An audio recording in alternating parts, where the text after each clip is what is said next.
Morning all. Looks to me you're in. Good morning all. There's that awkward silence where I'm waiting for somebody, so you're on mute. I'm not. I was just waiting for everybody to come in. Welcome to Somerset Chambers of Commerce first Thursday for March. Shortly we will be enjoying the spring, so there's something to look forward to. Just going through the normal housekeeping, if I may. I'm just going to inform you that this is going to be recorded. So if you don't want to share your details, don't pop them in the chat. If you do want to share your details, please feel free to put your name, email address and contact details in the chat form, which you can share with the other members of the First Thursday Construction Club. I'm going to ask everybody, just if I may, to give a very brief 5-second introduction as to who they are and their company. And then we'll pass across to Simon Werkshagen from Weston College, who are our sponsors today. So thank you to Weston College. Once Simon has completed his presentation, there will be a Q&A session, and time permitting, I'm sure some of the information that Rishi delivered yesterday will make topical conversation for our construction panel today. So with no further ado, I'll go around the table, if I may, as I see the screen. So very briefly, my name is Stephen Hannigolf. I'm CEO of Somerset Chambers of Commerce. Simon. Hi, this is Simon. I'm Simon Werkshagen, and I am today's presenter from Weston College and the Construction Training Centre. Thank you, Simon. Nigel. Yes, good morning. I'm Nigel Pearce. I'm an architect based in Taunton, and I'm also still currently president of the Taunton Chamber of Commerce. Thank you, Nigel. Hello, Natalie. I'm Natalie Beecham. I'm the project lead for the Hinckley supply chain. So I help local businesses try and access opportunities at Hinckley Point. Thank you. Hello, Colin.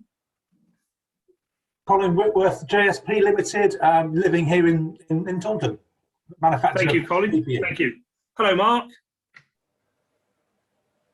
Hi, Mark Twist. I'm the Advisors Manager at C2 Safety. Thank you, Mark. Hello, Richard. Nice to see you again. Yes, good morning all. Richard Tempany, commercial insurance broker based in Portishead. Thank you, Richard. Hello, Ash. Oh, hello, everyone. My name's Ash, and I'm with Train for All, a private training provider. Thank you, Ash. Hi, Fee. Hi everyone, I'm Fee Bellamy from Footfall Lighting Limited. We manufacture LED handrails in Williton. Thank you, Fee. I'll move to the Paul from Gravity now, please. Good afternoon all. Paul Lowndes, Project Director. This is Gravity Limited. Thank you, Paul. And hello to Paul Cook. Hi, I'm Paul Cook, Senior Heritage Consultant at AB Heritage. I'm based in North Devon. Thank you. Hello, Kerry. Oh, hi, Kerry Kerr-Peterson, Senior Heritage Consultant at AB Heritage. Thank you. Hi, Clive. Hi there, it's Clive Tanner. I work for Strider Glan Architectural Practice, head office in Bristol. I head up graphic design. Thank you, Clive. I know Strider very well. Hello, James. Hi there, I'm James Horner, and I work with Clive actually at Strider Glan, and I'm in charge of the technology and innovation sector. Thank you, James. Damien. Hi everyone, I'm Damien, business manager for CMAF UK. We're an engineering consultancy company. Thank you. Alan? I'm mute. I'm Alan Windsor. I'm the information manager for Hinckley Supply Chain team. So I look after everybody's information and help match them to the clients on site. Thank you, Alan. Vida? Hi, I'm Vida Crichton. I'm the Business Development Manager for Yeovil College. Thanks, Vida. And David? Sorry I'm late, everyone. No problem. We're just doing a brief introduction. Yeah, I'm David Holmes, sort of commercial director for Southwest Aerial Survey. So we're a drone survey company based near Taunton, and we do sort of 3D models and orthos and photogrammetry work for folks. Thank you, David. And finally, hi, Laura. Hello, I thought you were going to forget me. No! Laura Percival from the Somerset Chamber of Commerce, and I work in the events team. Thank you, Laura. I'm going to hand across to Simon Werkshagen from Weston College and his presentation. Thank you, Simon. No problems. Thanks very much, Stephen. Good afternoon to you all. My name's Simon Werkshagen. It's a tough one. So most people remember me as Volkswagen. That's where most people seem to remember me from. But yeah, good afternoon. I'm going to give this short presentation. Laura's going to keep an eye on me. I've been told 10 to 15 minutes. So there we are. So I'm actually sitting in the new construction training centre. We opened just coming up to 2 years ago in May 2019. We do quite a lot of different things in this building. And I'm just going to give you a short presentation of what that looks like. Can we go to the next slide, please, Laura? Thanks. So there he is, bird's eye view of the training centre. I'm missing some of the text there on the left, which I'm hoping is going to come up. But if it doesn't come up, I can carry on anyway. I think it might be my computer being a bit slow. Let me just see. Ah, here we go. Here we go. I haven't done it as animation, but hopefully it'll just come through here. Yeah, so those are the key areas that we deliver here at the centre. We've got a large plant training area, which you can just about see over that top of the building at the back. That's on the opposite side of the dual carriageway, for those of you who know the area and the building where we are. It's quite a tricky place, actually, for our plant, because those of you who know Weston very well, it gets a bit damp here and it's very flat. So we do always struggle with some of the elements that get thrown our way from wind and certainly from the water. But it's working well. We've had to raise quite a few of the areas to be able to do that training. My traditional background is from logistics and warehousing. That's where I sort of did my early trade and my apprenticeship, as it were. And running from this centre, we do all the sort of commercial vehicles as well as forklifts. So we've got quite a large presence down in Avonmouth and those areas for distribution.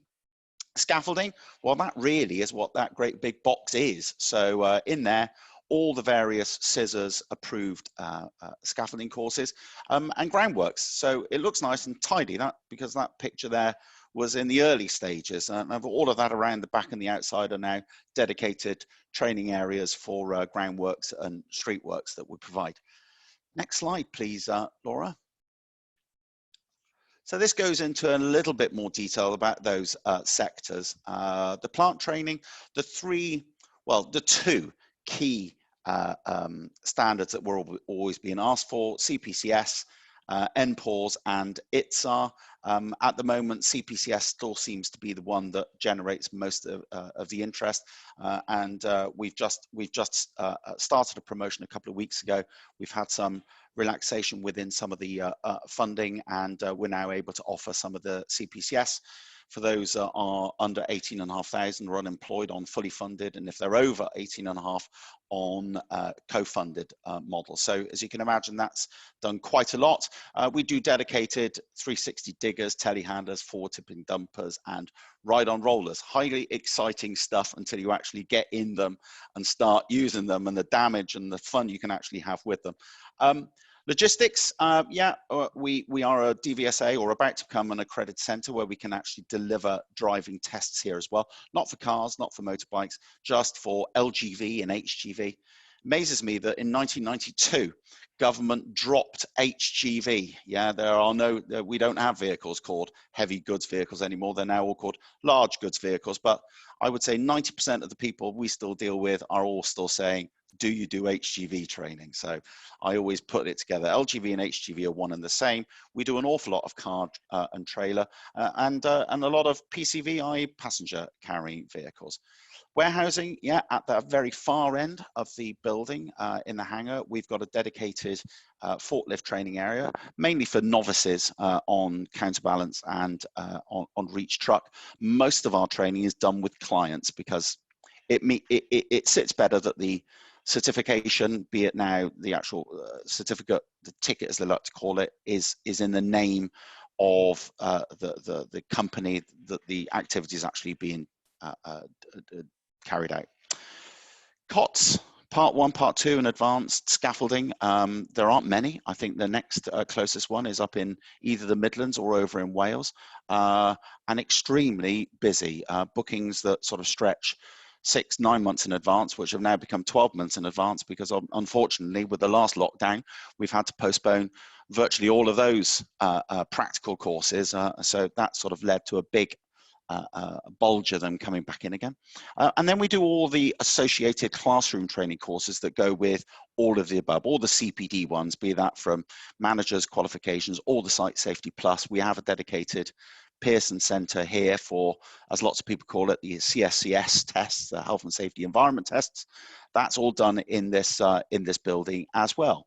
Next slide, please, Laura. COVID. Well, I have to talk about it. Third lockdown, we did all right in the first one. It was brand new to us. This last few months have been a little bit more, well, a little bit better, I think, about how we do things. Although in the first one and the second one, we didn't actually close our doors. So we're quite lucky. We carried on training specifically for critical workers though. So we were training up still quite a lot of fire and ambulance drivers, and we were at clients such as Bristol Waste doing all their plant equipment. And then most of our classroom-based products instantly went onto digital.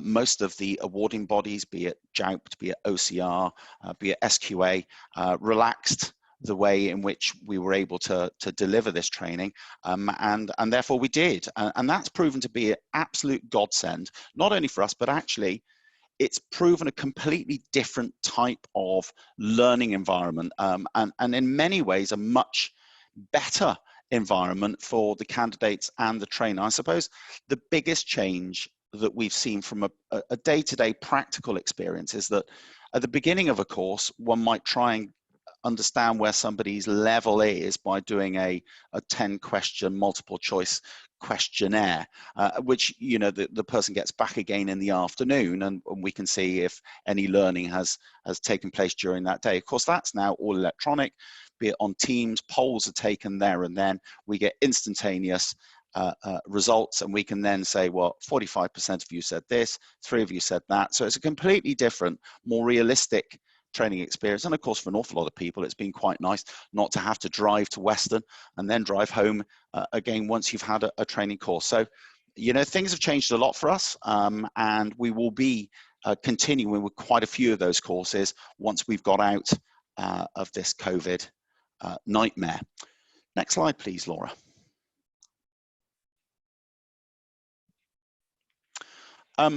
What are we doing going forward? Well, I mentioned just now quite a lot of the digital programs will go forward, but there's just 3 of the key areas that we're focusing on. Next week, we're back. So yeah, as you can imagine, it's quite busy here at the moment. So Pete Sloman, a colleague of mine who's the Chief Operating Officer, he's having a little bit of a nightmare at the moment because he's staring down the barrel of 15,000 people coming back next week as students or staff or all together, and they've all got to have 2 flow tests minimum. So he's looking, or 3 even. So he's looking at 45,000 tests per week, which I know has kept him going really in the last few weeks. But yeah, so we're open again for business next week. Some of the programs can't come back. So for instance, some of the LGV programs, the heavy good programs, they can't come back because government has said 12th of April. So we are getting going, but it's sort of slowly and surely. So we're open the 8th of March. We will carry on with those digital courses, and we're putting together quite a lot of exciting new programs, and these are ones that are specific here to the Construction Training Centre. So there's the Constructing Lives program, which I don't think Dave's made that, you know, he's still tied up. Working really well, a 5-week program together with some key clients, Wilmot Dixon and others, where we're then doing a 2-week pre-employment program followed by a week dedicated in construction health and safety, which leads to the candidates being able to get the green card, followed on by 2 weeks on-site work experience. So that's up and running and is doing really well. We have a dedicated green card, acquire your green card training program, which is a 3-week program. And once they've done week 1, which is a pre-employment week, followed by 1 week when they complete all the health and safety in construction with us. They then have an option to then perhaps go on and do a telehandler ticket or something similar to that. The warehousing program, which has been running for a long time here, similar format. First week pre-employment, second week dedicated warehouse level 2 training program, and then week 3 into the hangar, where we then do it's our 5-day counterbalance training course. And then last but not least, a promotion that's gone mad. I wish I'd never started it 3 weeks ago, where we've been able to access some funding, and for those that meet the criteria, we're now able to offer CPCS, various 3 different programs, 360 or telehandler, forklift dumper, and the phone has not stopped. So I'm kicking myself for coming up with that idea, but hey, it is what it is, which is great news. And we're full on those programs in March, April, and May. So I suppose we did the right thing. Next slide, please, Laura. Apprenticeships from here, specifically here, of course, as a business, we do an awful lot more. The scaffolding takes place here, again, really a positive. And of course, yesterday with Rishi Sunak's announcement that apprenticeship funding in itself is here to stay, which is good news. And some of the incentives are actually going to get better than they were before. So scaffolding takes place here. We've got 5 cohorts already on program. Unfortunately, the first cohorts typically started a month before the first lockdown, so they've had 2 big breaks of learning in there. It'd be nice to get rid of them in the nicest sense of the word, because at least we would have got through the first cohorts. Groundworks, we've got various cohorts that are working here as well. And the new construction plant apprenticeship, which we were going to be starting in January of this year, we've had to put right back until June, A, because that field is extremely busy now, but B, just trying to get back into shape again with the apprenticeship delivery. Still to come here are the LGV ones, the lorry ones. I've stayed away from actually bringing them in here yet, because what is there now isn't something that we're that interested. The values are not fantastic, and the new proposed values are even worse. So I think what we'll wait for a little bit more until I sit on that Trailblazer group. We're happy with the product before we start releasing that. So that will be a product that will be coming hopefully in the next 12 months. I think I'm coming up to the 10 minutes, which the next slide is does anybody have any questions, would like to throw anything at me? Apart from questions, that is. I'll start. That's a great presentation. I've often passed that that particular building and wondered what goes on in there. So thanks for the update, Simon. Is there any geographic sort of limits to where people can come from? I mean, I suppose because it's paid, it can come from wherever they want, I guess. But yeah, I mean, clearly on those, well, the beauty of the digital courses, we have no limitations at all. So, we finished a contract with MAN Group, for instance, recently, where, before COVID, we probably wouldn't have the discussion. We've trained up over 300 of their staff from all the various parts of the UK. So it's been fantastic. So from a digital perspective, no barriers at all.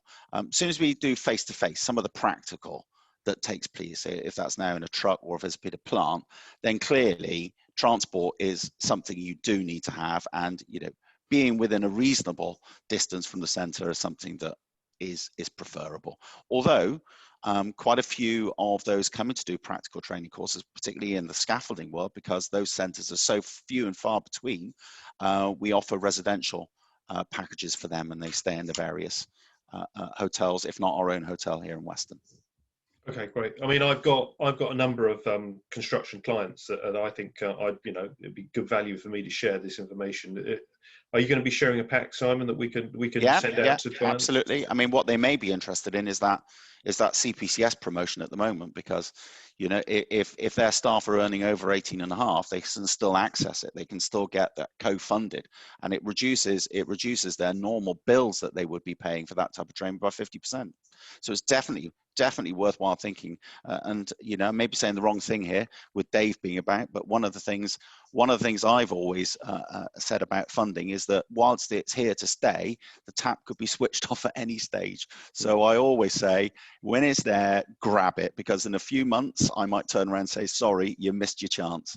Yeah, exactly. Okay. Yeah. Well, if you could share something with the group, that would be brilliant. Yeah. I'll get that over to you. Great.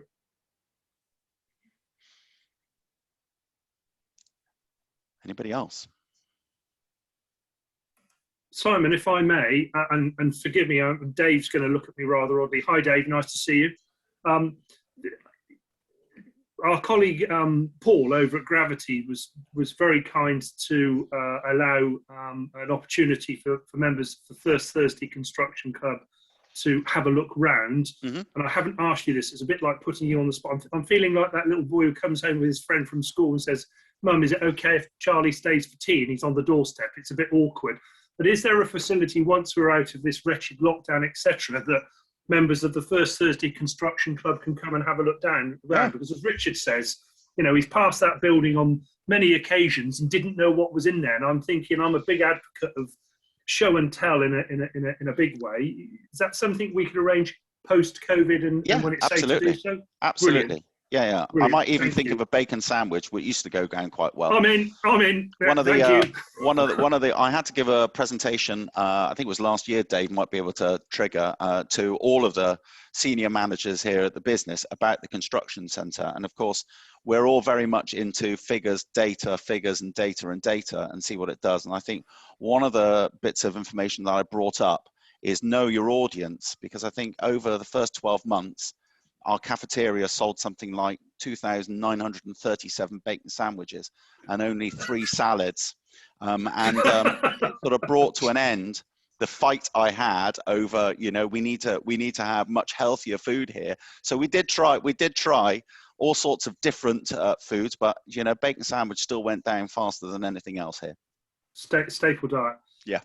Just if I may, a couple of things. Dave and Rebecca have joined. I'd just like to ask Dave Crew if you just want to just introduce yourself and what you do briefly, and then I'll ask Rebecca to do the same, so other members of the group know who you are.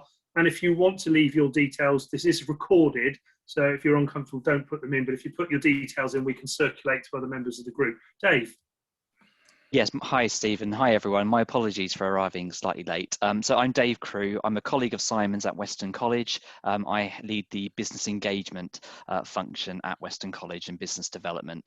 And we can't wait, Stephen, to be hosting tours again. It's brilliant. We've really missed it. So the answer is absolutely yes. We'll make that happen when we're in a position to do so, which hopefully won't be too long away now.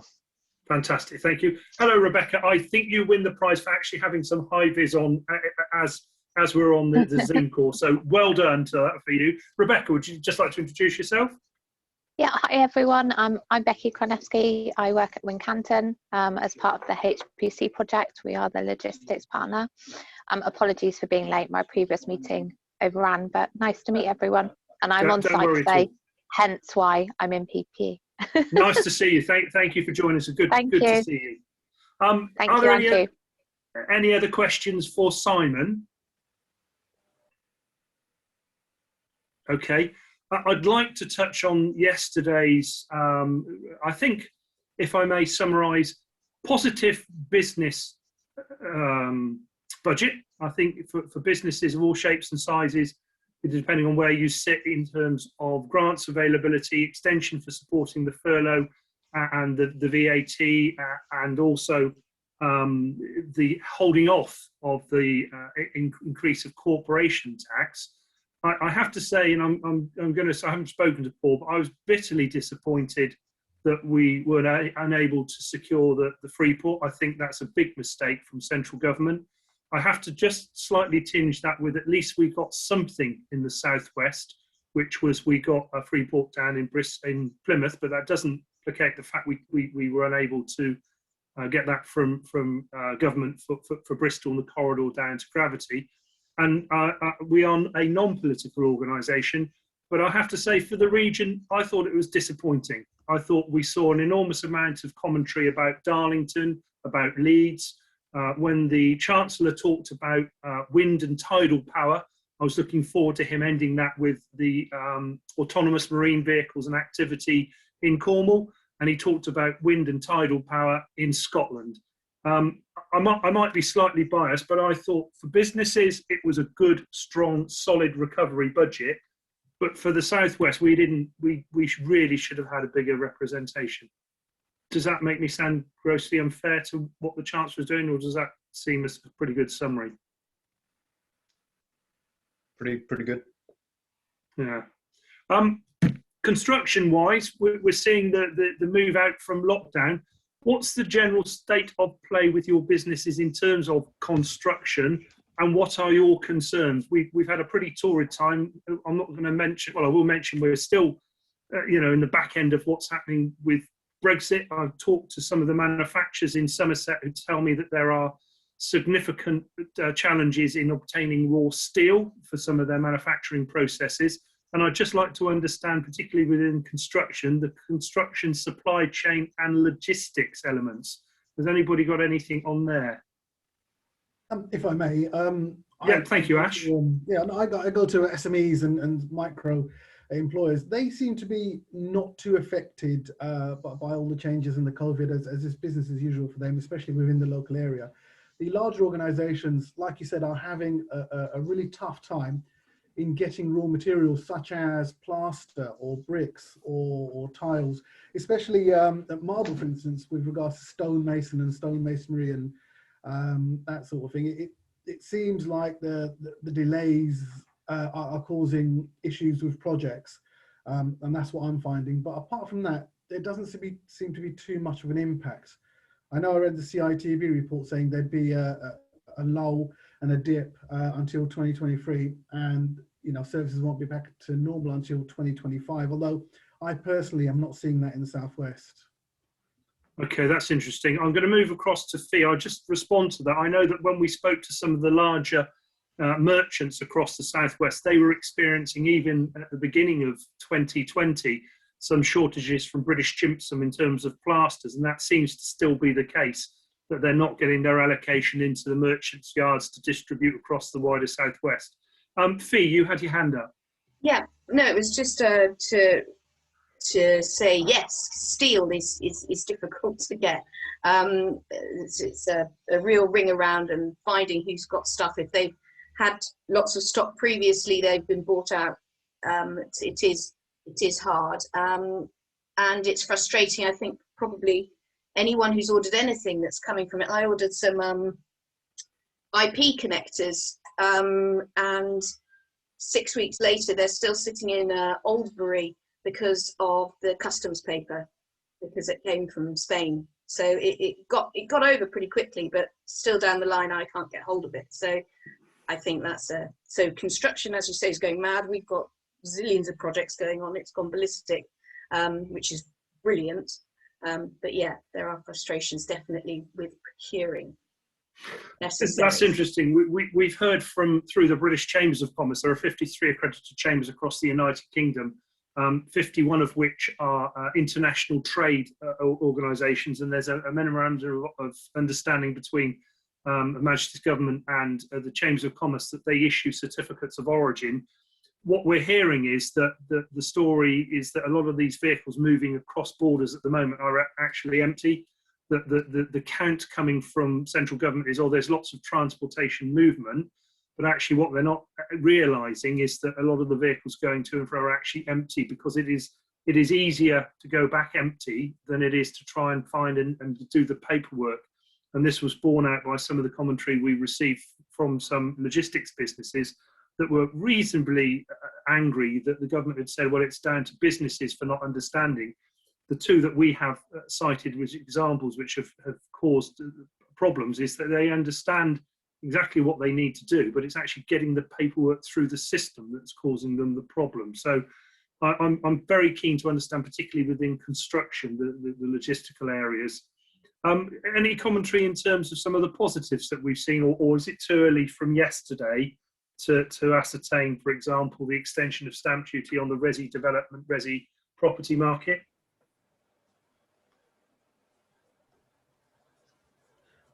Again, sorry, Stephen, if I may. Of course. a success story for us is we filled one of our apprenticeship classes. We started in early November, and we were very skeptical with the lockdown, but we've managed to fill the class, and hopefully we'll be putting on a second very soon. So it seems that the uptake of young people is still there, and we seem to be flourishing in that respect. So we're quite happy about that, and it seems that the local builders here are doing well enough to take on younger people. So that's a very good success story for us around here.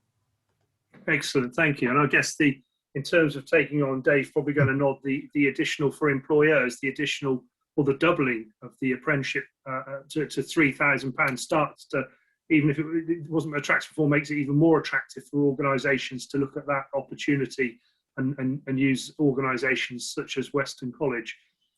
The other thing I just wanted to ask in terms of order books, we're now out of, and we're seeing the 4-stage recovery, we're seeing the relaxation, we're seeing mass testing, mass tracing, mass vaccination.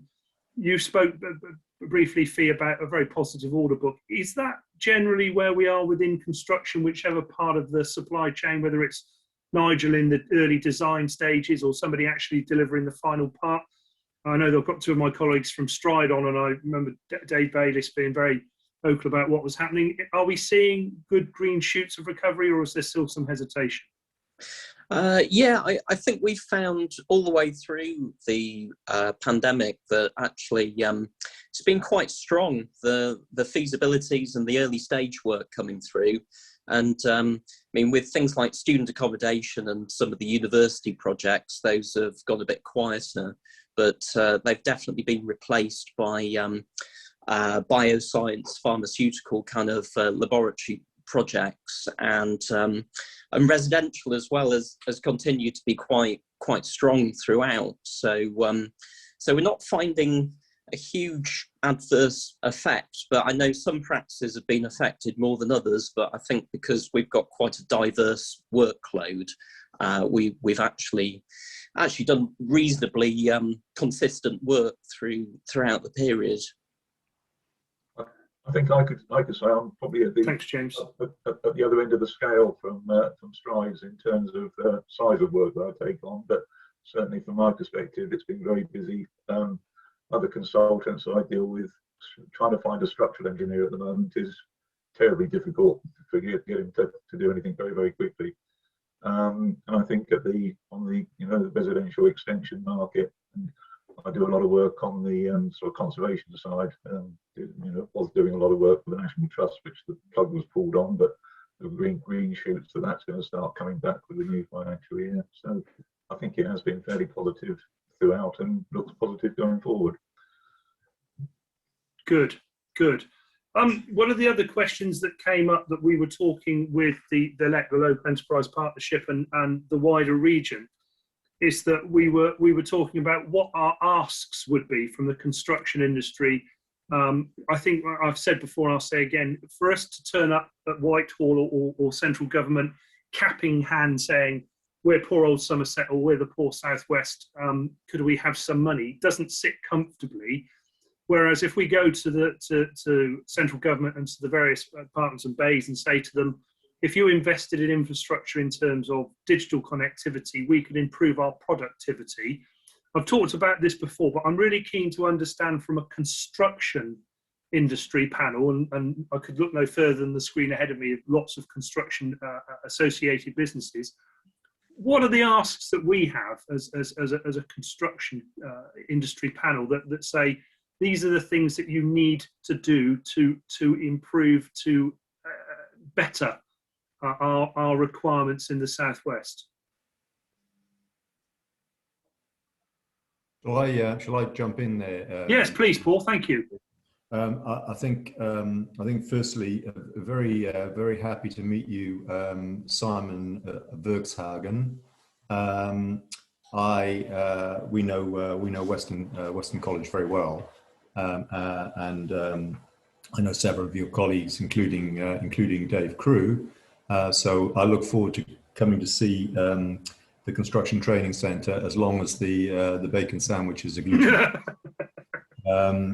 And I know you do a lot of business with our major civils contractor, Alan Griffiths, who are building the link road for us. So it's very interesting to hear what you had to say. On the site, Simon, I share your extreme disappointment regarding the failure of WECA to achieve Freeport status for Bristol. I think now for us, it remains to be seen what other packages the government has available to help developments like Gravity attract the right international tenants.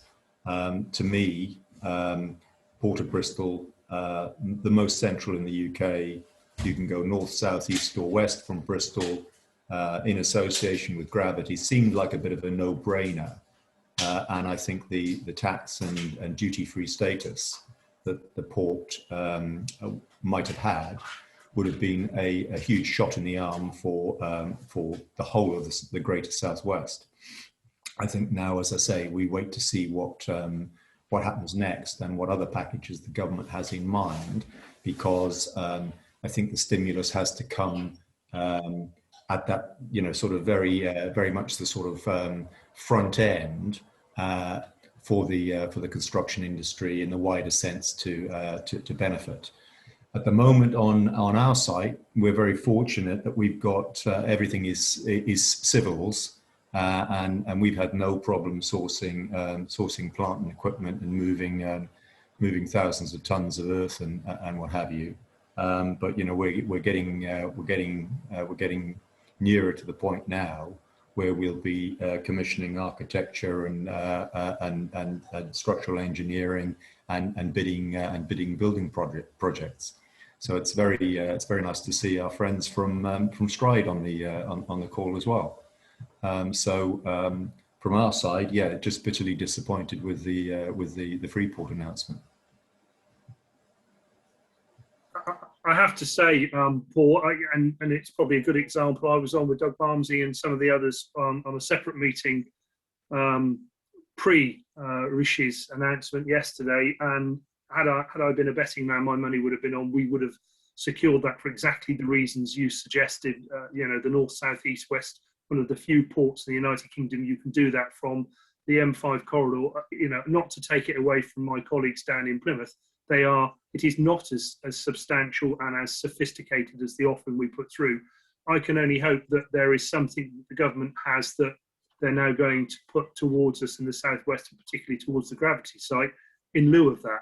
Whether there's something, I know that Ian Liddell-Granger was on and had spoken to Kwasi with regard to recognition of that particular site, and Kwasi stood up and said, yes, we recognise that. But it is particularly frustrating.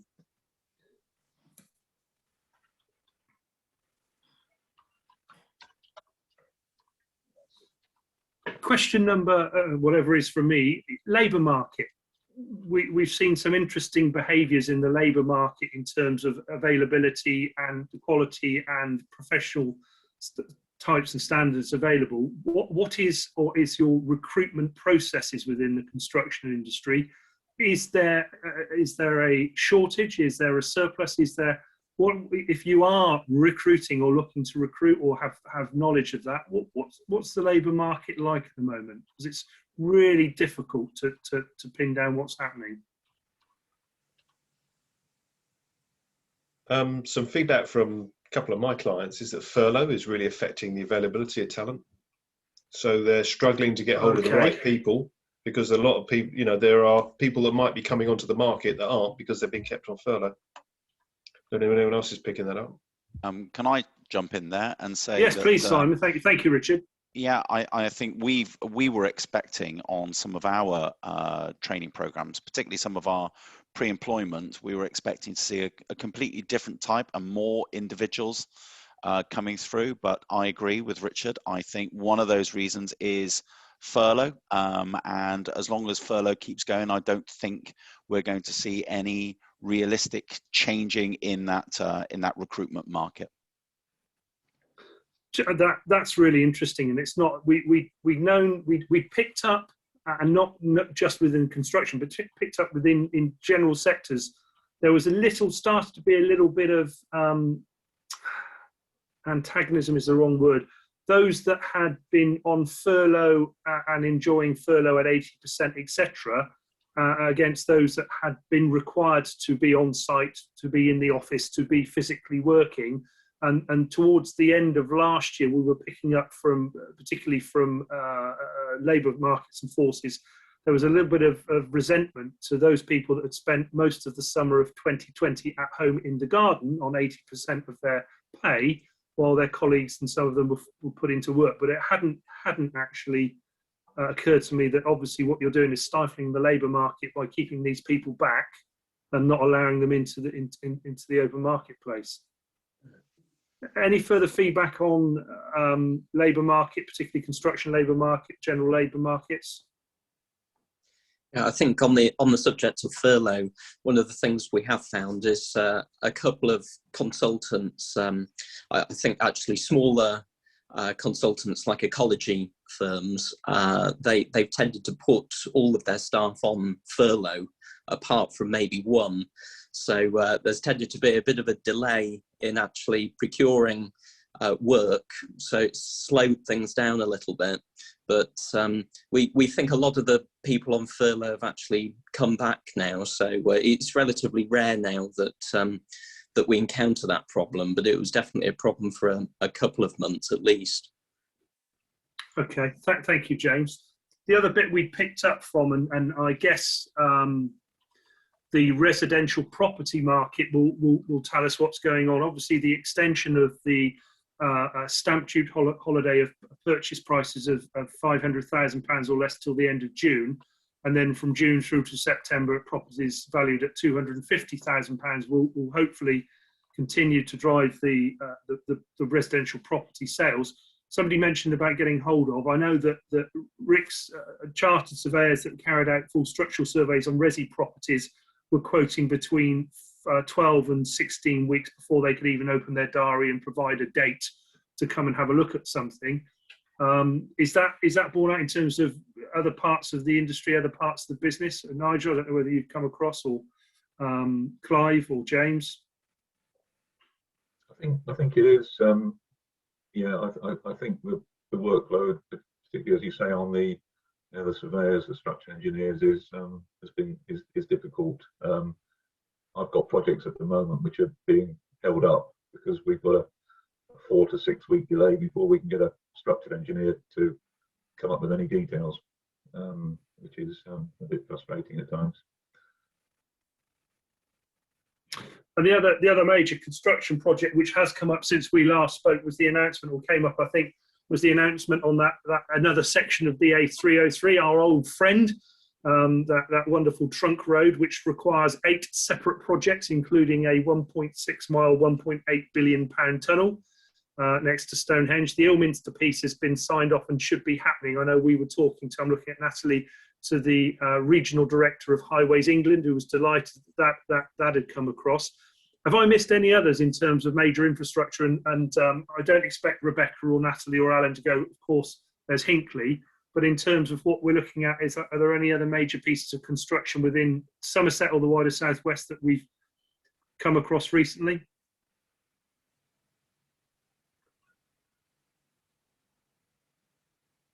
Just the 303. Cool. So that's one less of the 8 projects to deliver them. Are there any questions for anybody in terms of generally what's happening within chamber world, what we did in terms of picked up from yesterday, or construction questions?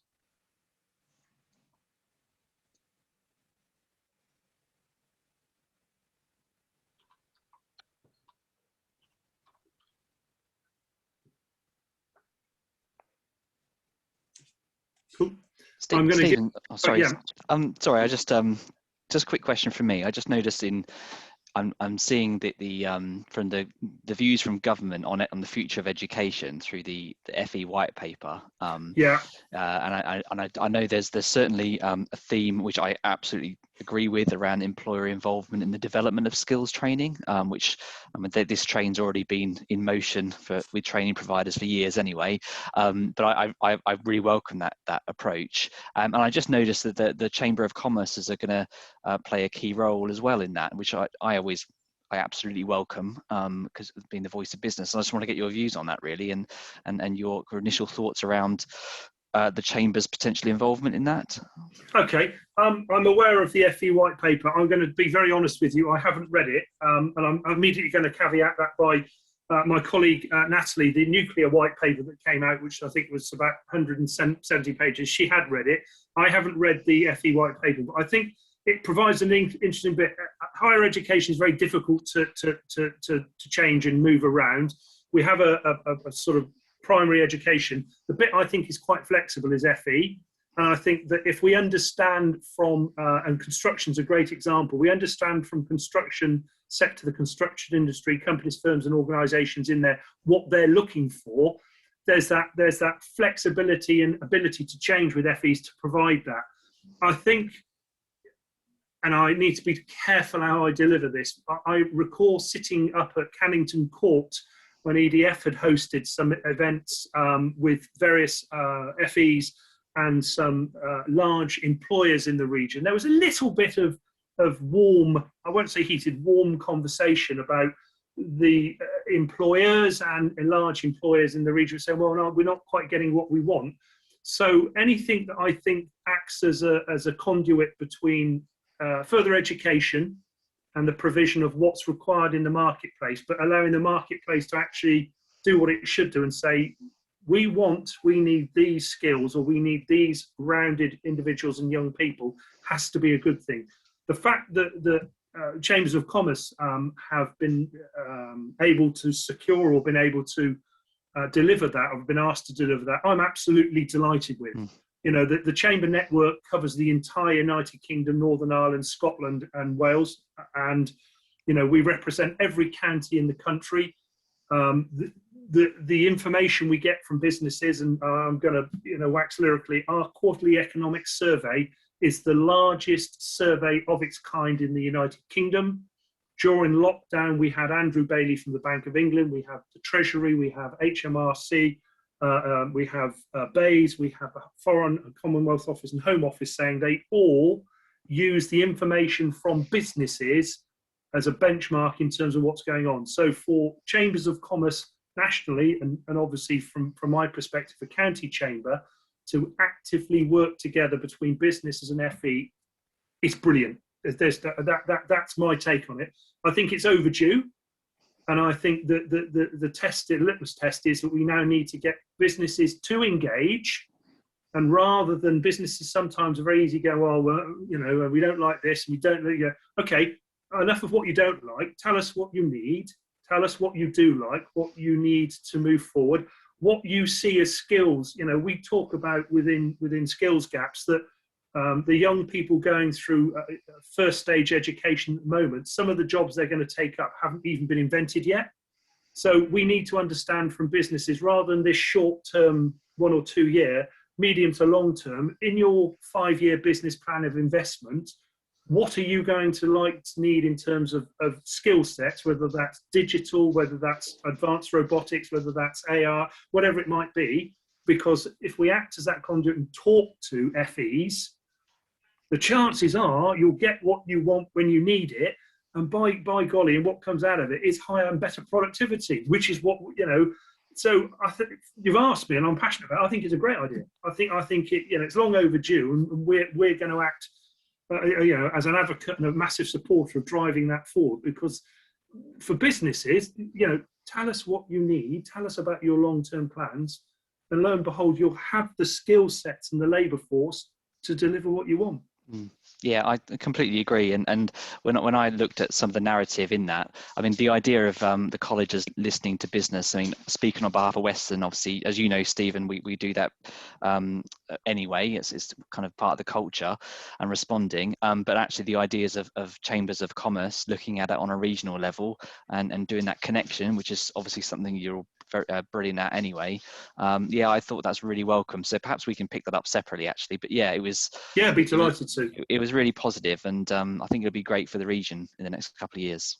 Yeah, and I see a bigger regional, you know, not just within construction, but a bigger regional presence. And the more we work collaboratively, I'm not going to say as a unitary, but collaboratively would be the better word, within the whole of the county, there has to be positives, because we haven't voiced what we're good at in the southwest, and we haven't done that, and we've constantly gone on the back foot. What we should be saying is this is what we can do, and we can provide, you know, the future of labour for these skilled sectors, for these industry sectors, for these growth areas of big data, robotics, AI, whatever it might be, because we've got the FEs behind us producing what's needed, not now, but in 5, 7, 10 years time, when they're not on the call, but Mr. Leonardo wants to bring in your pilotless drone type aircraft. We have the technicians who can build and produce those in Somerset or in the southwest, but in our own patch. That to me is very exciting. That sounded a bit political, and apologies to everybody. That was very political. I think we've given back about 8 minutes of your day, unless anybody has any other questions. There are a couple of bits from me. I'm delighted to say that at some point this year, given the way that the track and trace and the vaccinations are going, we will be able to hold our first Thursday meeting in the 37 Club. Paul's disappeared for a moment, but I'll tell you, it's a good place to be, and the running buffet is legendary in Somerset and the wider southwest. So I'm really looking forward to that. I think it's very positive news as we move in a staged process out of national lockdown. I want to thank Simon, Dave, for your time today, and thank Weston College for their contribution and sponsorship of the event. It's been really, really interesting. And I certainly, for one, even if the bacon butty wasn't on offer, will be coming up when I can, because I still haven't been round to have a proper look round. And this is an open invitation from Somerset Chambers of Commerce First Thursday Club to you, our members. You can do that. I think, Laura, if we, at some point when we get to enabling us outside of COVID to do that, we can liaise with Simon and Dave and organise that. That would be really good. So I know there's a number of us want to come up and have a look round. Yep. If there are no further questions, I'd again like to say thank you. This has been a Somerset Chambers of Commerce production, the First Thursday Club, and I look forward to seeing you in April. Thank you. Thank you. Thank you. Goodbye. Thanks, everyone. Thank you. Bye. Thank you. Thank you. Bye. Bye-bye. Bye.